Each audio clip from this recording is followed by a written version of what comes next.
ഭൂവസ്ത്ര കപ്പയ്ക്ക് ഉപയോഗിച്ചപ്പോൾ കിട്ടിയ റിസൾട്ടാണിത്. അതായത് 100-ൽ അധികം 100-ന് മുകളിൽ ചുവട് കപ്പയുണ്ടായിരുന്നു.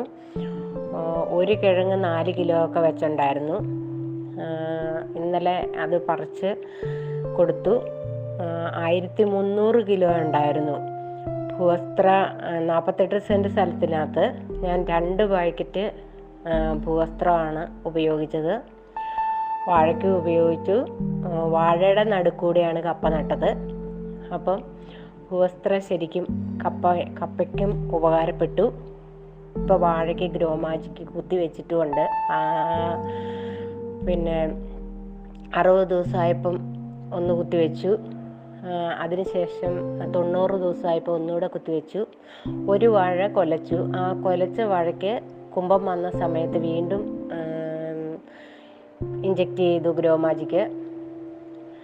അപ്പം കപ്പയുടെ റിസൾട്ട് എനിക്ക് നല്ല റിസൾട്ടാണ് കിട്ടിയത്. കഴിഞ്ഞ കൊല്ലം ഇതിൻ്റെ 1/3 ഭാഗം വിളവേ ഉണ്ടായിരുന്നുള്ളൂ. പക്ഷേ ഇപ്രാവശ്യം നല്ല 100 മേനി വിളയുക എന്നൊക്കെ പറയില്ലേ, സത്യം പറഞ്ഞാൽ അതാണ് സംഭവിച്ചത്.